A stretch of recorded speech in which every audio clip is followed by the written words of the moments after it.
కొంతమంది వచ్చి ఏం ఏడుస్తారో నన్ను ఎంత బాధ పెడుతున్నారు అన్నయ్య, నన్ను తలా ఒక మాట అంటున్నారు అన్నయ్య, ప్రభువుని నమ్ముకున్నానని. అమ్మాయి పెళ్ళి కాదు అంటున్నారు అన్నయ్య, నన్ను ఏం బాధ పెడుతున్నారో. నాకైతే పట్టుకొని 2 బాధలు అనిపించింది. అరే వాళ్ళకి వెళ్ళి ఎందుకు చూస్తున్నావు నువ్వు? వాళ్ళేమో కళ్ళు మూయబడ్డోళ్ళు, నువ్వేమో కళ్ళు వెలిగించబడ్డ వ్యక్తివి. నీ మనోనేత్రాలని వెలిగించాడు. ఈరోజు నీ జీవితం వేరు, వాళ్ళ బ్రతుకులు వేరు. 100 జన్మలు ఎత్తినా వాళ్ళు ఇప్పుడు నీతో పోటీకి రారు, సాటికి రారు. వాళ్ళు మొత్తం కట్టగట్టుకొని ఒక పక్కన నిలబడ్డా, నువ్వు ఒక్క వ్యక్తివి, స్త్రీవిగా పురుషుడిగా ఒక పక్కన నిలబడ్డా, వాళ్ళందరూ కూడా నీ కాలి దుమ్ముతో సాటిగారు.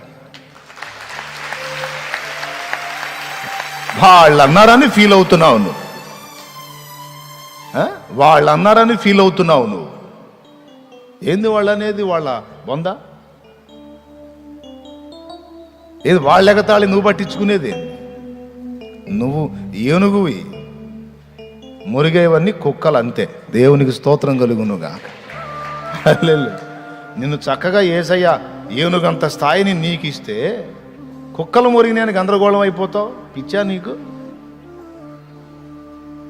వాళ్ళు అవమానపరిచారు, వీళ్ళన్నారు, వాళ్ళన్నారు, ఇట్లన్నారు, అట్లన్నారు. ఊరికే అవన్నీ తీసుకొని మాట్లాడతావు. యేసయ్య దగ్గరకు వచ్చి కూడా నవ్వుకుంటాడు ఆయన. ఎంత వెర్రిదా నువ్వమ్మ నువ్వు? నీకు ఇహమందును పరమందును ఖ్యాతినిచ్చాను.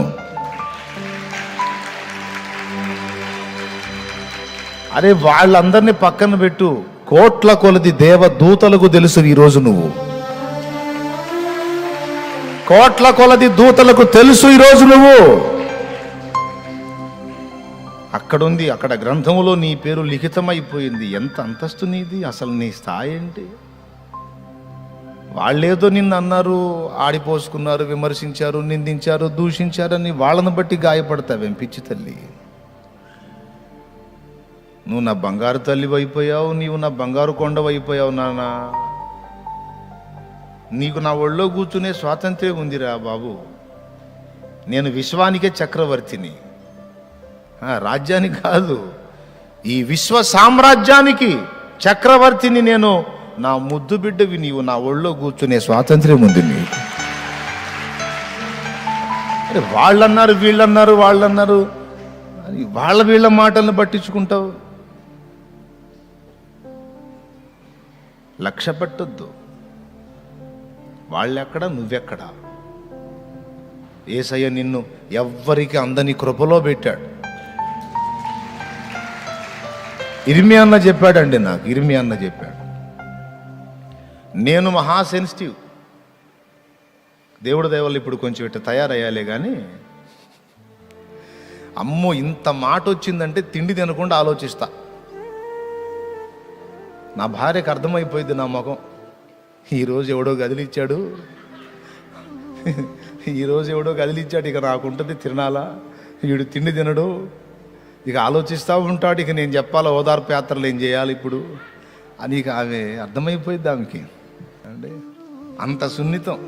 ఎవరన్నా ఏమన్నా అంటే అస్సలు పడను, మాట పట్టడం ఇష్టం ఉండదు. దాన్నే తలుచుకొని ఏడ్చుకుంటా గాయపడేవాడు. ఒక దైవజనుడు, బుజ్జన్నయ్య ఎట్లయితే నువ్వు దెబ్బతింటావు, నువ్వు కఠినపరచబడాలన్నాడు. అన్న చెప్పిన సలహా అది. ఇర్మియా అన్న వచ్చాడు ఒకసారి, ఆయన దగ్గర కూర్చొని ఇట్లా అంటున్నారన్నా, ఇలా అన్నారన్నా, ఇలా చేశారన్నా నా మీద ప్రచారం అంటే, అన్న నవ్వి, అయ్యా నువ్వెంత తిక్కలోడివయ్యా, ఇర్మియా అన్న మాటలు ఇంతే ఉంటాయి, నువ్వెంత తిక్కలోడివయ్యా, ఎవడయ్యా వాడు అనుకొని, అయ్యా నిన్ను ఎట్లా చేశాడు యేసయ్యా, నిన్ను ఏనుగులాగా చేశాడయ్యా, మురిగేవన్నీ కుక్కలే, పట్టించుకోవద్దన్నాడు అని అద్భుతమైన ఇంకో మాట చెప్పాడు. కృపయే నేటి వరకు కాచెను, నా కృప నిన్ను విడవదని నా కృపయ్య అనే పాట పాడి, అందని కృపలో దాచితివే కృపయే అనే పదం తీసి ఈ మాట నీకు సూట్ అవుతుంది. దేవుడు నిన్ను ఇలా ఉంచాడు. ఎవరికి అందని కృపలో నిన్ను ఉంచాడు. నువ్వు అసలు పట్టించుకోవద్దు. ఎవరేమనుకుంటే నీకే అన్ని అన్న తర్వాత అప్పుడు పాడుకున్న ఈ పాట, నా జ్యేష్ఠ భాగస్వామి నీతోనే నాతి చరామి, ఎవరేమన్నా నేమి నీ మాటే నాకిలామి, నీ కృప చాలు యేసు స్వామి. నా జ్యేష్ఠ భాగస్వామి నీతోనే నాతి చరామి, ఎవరేమన్నా నేమి నీ మాటే నాకిలామి, నీ కృప చాలు యేసు స్వామి. కృప చాలు యేసు స్వామి, నీ మాటే నాకిలామి, నీ కృప చాలు యేసు స్వామి, నీ మాటే నాకిలామి. నా జ్యేష్ఠ భాగస్వామి నీతోనే నాతి చరామి, ఎవరేమన్నా నేమి నీ మాటే నాకిలామి, నీ కృప చాలు యేసు స్వామి. ఇందులోనే ఉంటుంది, నిందలే వచ్చి పడని మిత్రులే శత్రులవని, నన్ను వీడని ఆత్మదేవుడ నాకు చాలు నీ చెలిమి, కలతలెన్నైనా కాని ఖడ్గమే ఎదురు రాని, నాకు కేడమై నీవు ఉండగా హాని కలుగదు ఏమి. ఏమండి, కరువులెన్నైనా రాని కష్టమేదైనా కాని, నా కాపరివై నీవు ఉండగా నాకు కలుగదులేమి. కృప చాలు యేసు స్వామి, నీ మాటే నాకిలా హామీ. నీ దాసుని నోట నుండి నాకు హామీ ఇచ్చావు, నేను దాన్ని నమ్ముతున్నా. హల్లెలూయా. ఏంటి హామీ అంటే, అందని కృపలో నిన్ను పెట్టేశాడు, అంతే. నేను ఇక దిగులు పడద్దు. అనేవాళ్ళని అన్నయ్య అబ్బా అనని, వాళ్ళు నిన్ను అనే కొద్దీ వాళ్ళు నిన్ను ఎగతాళి చేసే కొద్దీ, గాయపరిచే కొద్దీ ఆయన కృప నీ మీద ఇంకా అధికమైపోయింది. అసలు ఒక మాట చెప్తా, ఒక రహస్యం చెబుతా, ఇది కూడా ₹1,00,00,000 ఖరీదు. దేవునికి స్తోత్రం. నిందించే వారిని, విమర్శించే వారిని, ఎగతాళి చేసే వారిని నువ్వు అడ్డగిస్తే అదనపు ఆశీర్వాదాలన్నీ పోగొట్టుకుంటావు. ఫ్రీగా వాళ్ళు నువ్వు చాకిరీ చేయకుండా నిన్ను తిట్టి, విమర్శించి, నిందించి, పనికి మాలిన ప్రచారాలన్నీ చేసి బోలెడంత ఆస్తిని, ఆశీర్వాదాన్ని, ఐశ్వర్యాన్ని దేవుని దగ్గర నుండి నీకు వాళ్ళు కష్టపడి సమకూర్చి పెట్టే పాత్రలవి. దేవునికి స్తోత్రం కలుగునుగా. అస్సలు వాళ్ళని అడ్డగించనే కూడదు నువ్వు. అసలు మనకు అవకాశం ఉంటే కొంచెం ₹100 ఇచ్చి మరీ తిట్టించుకోవాలి ఫ్రీగా. తిట్టురా బాబు, నువ్వు తిట్టితే నాకు 100కి కోటి వచ్చింది, ఏసై కోటి ఇస్తాడు నాకు. దేవునికి స్తోత్రం కలుగును. హల్లెలూయా. నన్ను చెయ్యిరా, ఎగతాళి చెయ్యిరా, నువ్వు నన్ను అవమానపరచురా, నువ్వు నా మీద నిందా ప్రచారం చెయ్యిరా, ఈ ₹1000 తీసుకొని ఖర్చులకు వాడుకొని మరి తిరిగి చెప్పురా. నువ్వు ఎంత ద్వేషించి ప్రచారం చేస్తావో అంత దీవెన నాకు తోడైపోద్ది. కృప వచ్చేసిద్దిరా నా మీదికి, ఆయన కనికరం వచ్చేసిద్ది, ఆయన జాలు వచ్చేసిద్దిగా. దావీదు లోయలో పడి వెళ్తా ఉంటే ఒడ్డు మీద షిమి,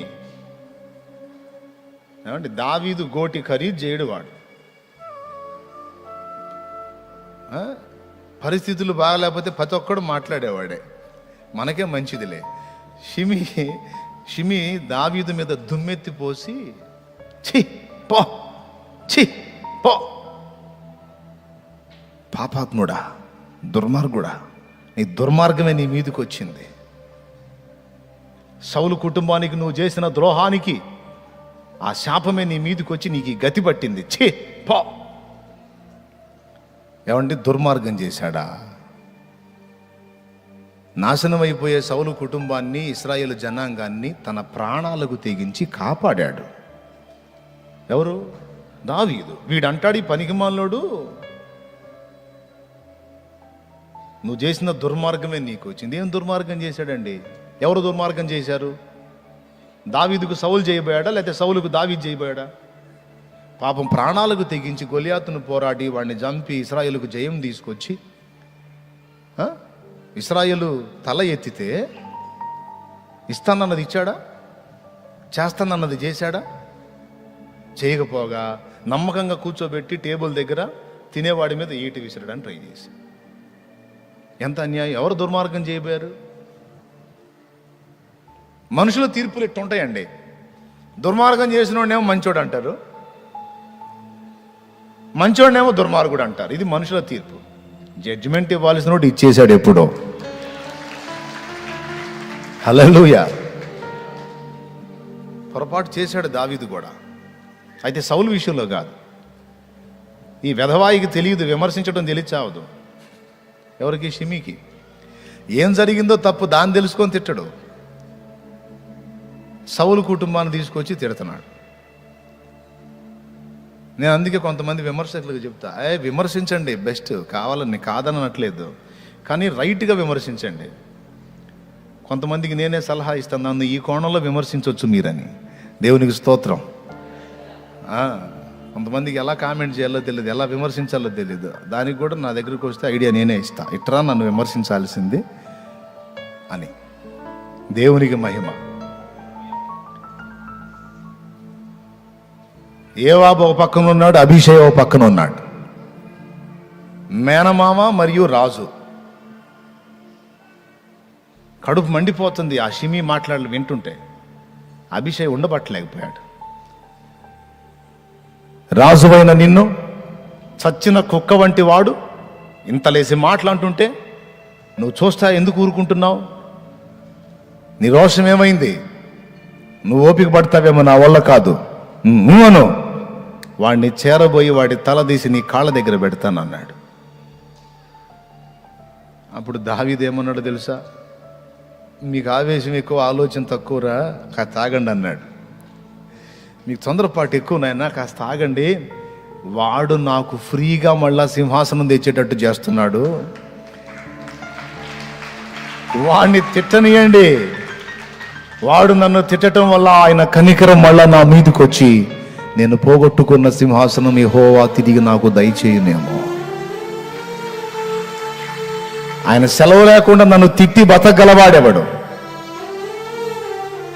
దూషించి, విమర్శించి, నిందల పాలు చేసి రకరకాల మాటలు మాట్లాడుతుంటే దానికి నన్ను అప్పగించాడు అంటే ఏదో రాబోతుంది రా నాకు ఆశీర్వాదం, ఏదో రాబోతుంది నాకు అని వాని దూషణని అడ్డగించబోయిన వాళ్ళని అడ్డగించాడు. ఖచ్చితంగా అదే జరిగింది. ఎన్నో రోజులు పట్టల, వెంటనే కొద్ది దినముల్లోనే మళ్ళా రిటర్న్ వచ్చాడు, సింహాసనం ఎక్కాడు.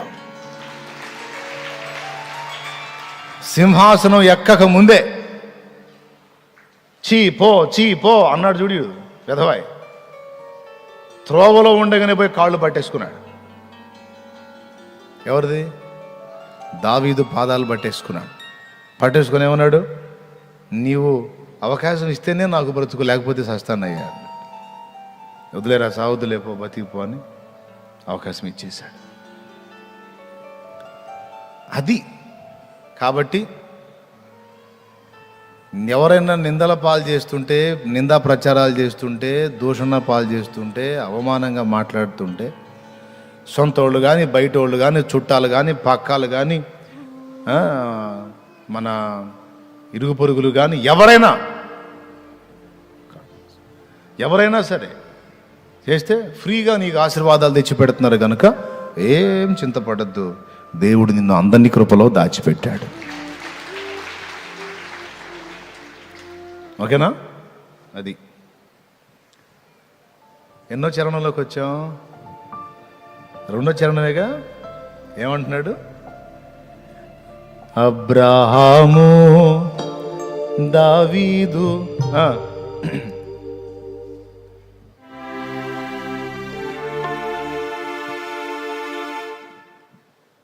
చూడండి మ్యాటర్ ఎంత ఉందో. అబ్రహాము దావీదు మొదలై నట్టివరా భక్తాగ్రేసరులే. అబ్రహాము దావీదు మొదలై నట్టివరా భక్తాగ్రేసరులే. శుభ్రముగమా చుట్టాలైన హర్షామికమాకేమీ కొదువా. యెహోవా మా తండ్రి కాడా, యేసుడు మాయన్న కాడా. దేవునికి స్తోత్రం.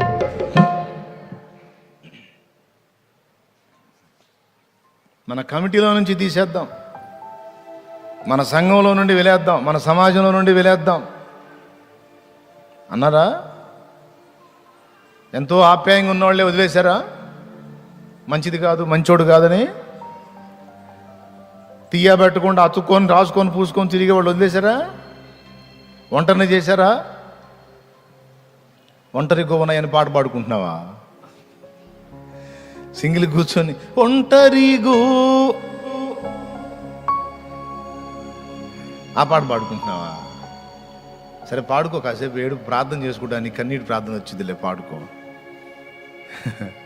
మనుషుల ముందు పాడవాక, మనుషుల ముందు నీ పాట ఇది. వాళ్ళ కూటంలోంచి నన్ను తీసేస్తే, వాళ్ళ సహవాసంలోంచి, సాంగత్యంలో నుంచి, సాహచర్యంలో నుంచి నన్ను నెట్టేస్తే నాకేమి ఇబ్బంది? నాకేమి ఇబ్బంది లేదు. ఇప్పుడు నేను మంచి అంటే శాలేమన్న గురించి మంచి సాక్ష్యం ఉందని ఆనందంగా పరిగెత్తుకుంటా నా దగ్గరికి వస్తారు. ఒకవేళ నేను తేడా అని ఎవరన్నా ప్రచారం చేశారనుకో, కాస్త నమ్మకస్తులుగా అనిపించిన వాళ్ళు డౌట్ పడతావా లేదా? ఒకవేళ నిజంగానే నేను ఏదన్నా సాక్ష్యం ఎఫెక్ట్ అయిందనుకో, నన్ను ఫాలో అవటానికి ఇష్టపడతావా? నువ్వు ఇష్టపడతావా? దైవజనుడు ఒక ఆయన వాక్యం చెబుతున్నాడు ఇట్లానే, దైవజనుడు ఒక ఆయన వాక్యం చెబుతున్నాడు ఇట్లనే సంఘంలో. సడన్గా ఓ స్త్రీ చిన్న బిడ్డను తీసుకొని వచ్చి ఆయన పాదాల దగ్గర పెట్టింది. పెట్టి అంతమంది సంఘం ముందు ఏముందో తెలుసా? ఇదిగో నీ పాపం అని వెళ్ళిపోయింది. ఒక్కసారి ఊహించండి ఆయన పరిస్థితి ఏందో. ఆడ మనిషి పాపనెత్తుకొచ్చి ఆయన పాదాల దగ్గర పెట్టి ఇదిగో నీ పాపం అని వెళ్ళిపోయింది. అంటే నీ వలన కలిగిన బిడ్డ, ఇది నీ పాపమే, నువ్వే మొయ్ అని వదిలిపెట్టి వెళ్ళిందంటే ఎంత నిజం కాకపోతే అంత డైరెక్ట్గా తీసుకొచ్చి పాపను అక్కడ పెట్టి వెళ్ళిపోయింది. ఇది ఎంత నిజమై ఉండొచ్చు, ఎంత వాస్తవమై ఉండొచ్చు అని ఆంతున అలాగ జనమంతా లేచేశారు. ఏంది పాస్టర్ గారు ఈ పని, ఏందయ్య గారు ఈ పని అంటే, అమ్మా అయ్యా ఊరుకోండి, డైరెక్ట్గా ఆడ మనిషి వచ్చి ఆంతున ఆ బిడ్డను అక్కడ అప్పచెప్పి వెళ్ళిపోతే, నీకు చెందింది కాకపోతే, ఏ సంబంధం లేకపోతే ఎందుకు అలా వదిలిపెట్టి వెళ్ళితే? అయ్యా నా మాట వినండి, చాలేవయ్యా చెప్పొచ్చావు, మొత్తం వెళ్ళిపోయారు. ఏమండి ఏమైపోయింది? అప్పటిదాకున్న సహవాసం, ఒక వ్యక్తి వచ్చి ఒక నింద ప్రచారం చేయగానే ఇంతే మనుషుల అనుబంధం. మనం బాగున్నాము అంటే మనల్ని అతుక్కొని ఉంటారు, మనం ఏదన్నా ఇతరుల చేత విమర్శింపబడ్డాము అంటే ఆటోమేటిక్గా దూరం అయిపోతారు. ఫలానా పర్సన్ బెస్ట్, బాగుంది, మంచి పేరు ఉంది అంటే ఓకే మా బ్రదరే, ఫలానా బ్రదర్ ఇట్లా అంటగా, తేడా అంటగా అంటే మేము వెళ్ళంగా అసలు ఎప్పుడన్నా ఒకసారి, అది కూడా మా ఇంటి పక్క వాళ్ళు తీసుకెళ్తే వెళ్ళేవాళ్ళని. మాకు అసలు మాది అసలు వేరు. ఏం బ్రదరు, అవునా కాదా? ఇది సరే కానీ ఇంతకు ఆయనకి ఏమైంది? అదే కదా డౌట్. దేవునికి స్తోత్రం. 2 ఏళ్ళు గడిచింది, 2 years ఆ నింద మోసాడు. 2 ఏళ్ళు గడిచింది, ఏమి ద్వేషించలా, ఆమెను ద్వేషించలా, ఆ బిడ్డను ద్వేషించలా.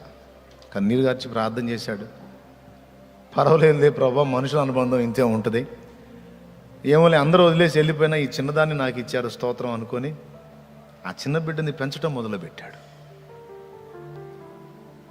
1 సంవత్సర కాలం దాటిన తర్వాత, ఒక 2 ఏళ్ల లోపు అదే మనిషి మళ్ళా వచ్చి బోరున ఏడుస్తూ ఇల్లు తిరిగి చెప్పింది, దైవజనుడు నీతిమంతుడమ్మా, దైవజనుడు నీతిమంతుడమ్మా, నా పరిస్థితి బాగాలేక నేను చెప్పుకోలేని శోధనలో ఉండి ఈ బిడ్డని చంపటానికి మనసు లేక, దాచలేక, ఏం చేయాలో అర్థం కాక, ఆయన గురించి నేను విన్నాను, మంచివాడని, ప్రేమ గలవాడని, కనికరం కలిగిన వాడని, ఏమైనా కానీ ఇక ఆయనకే అప్పచెప్పి వెళ్ళిపోదామని వచ్చాను. మామూలుగా ఇస్తానంటే తీసుకోరు కదా, అందుకని ఆ నిందతో ఆయనకు ఆ బిడ్డను అంటగట్టి వెళ్ళిపోయానమ్మా.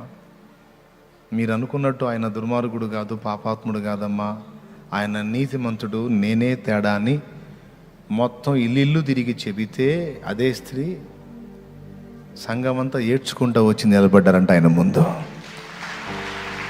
అయ్యా మమ్మల్ని క్షమించండి అయ్యా,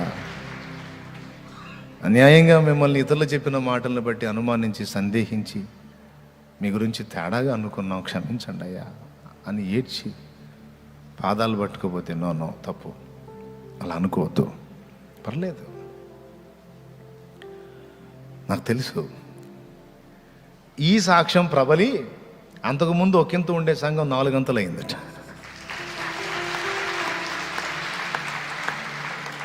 దేన్నైనా వాడుకుంటాడు ఆయన, దేన్నైనా వాడుకుంటాడు.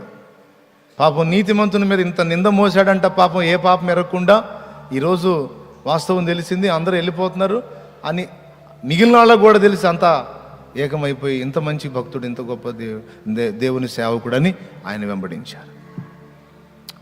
కాబట్టి వాళ్ళ సాంగత్యంలో నిన్ను ఉంచినా, తీసి అవతల పడేసిన, లక్ష్య పెట్టదు. స్నేహం కట్ అయిపోయినా, చుట్టరికం కట్ అయిపోయినా, వారి కమిటీలో నుండి నిన్ను పక్కకు పెట్టిన, టీములో నుండి డివైడ్ చేసిన, ఎందులో నుంచి నిన్ను నెట్టేసినా నువ్వు దాన్ని లక్ష్య పెట్టొద్దు. మరేం చేయాలి? ఇదిగో ఇది వాడుకో. పేతురాది సకల పోస్తల్ పేర్మి గలమా నిజ కూటస్థుల్. పేతురాది సకల పోస్తల్ పేర్మి గలమా నిజ కూటస్థుల్.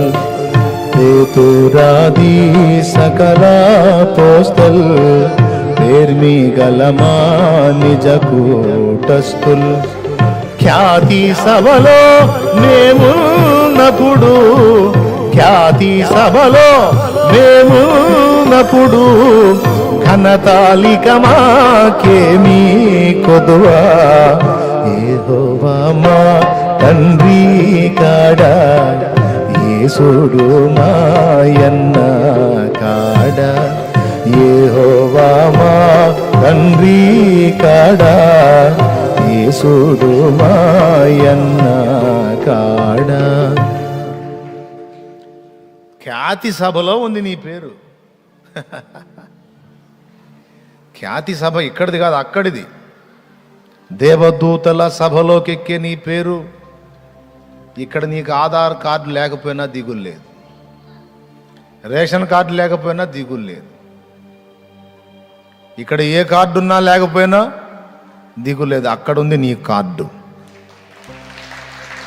పరలోకంలో ఉంది నీ పౌరత్వం. యేసయ్య ఇచ్చిన ఘనత ఈ లోకానికి పరిమితమైంది కాదు, శాశ్వత లోకానికి చెందినది.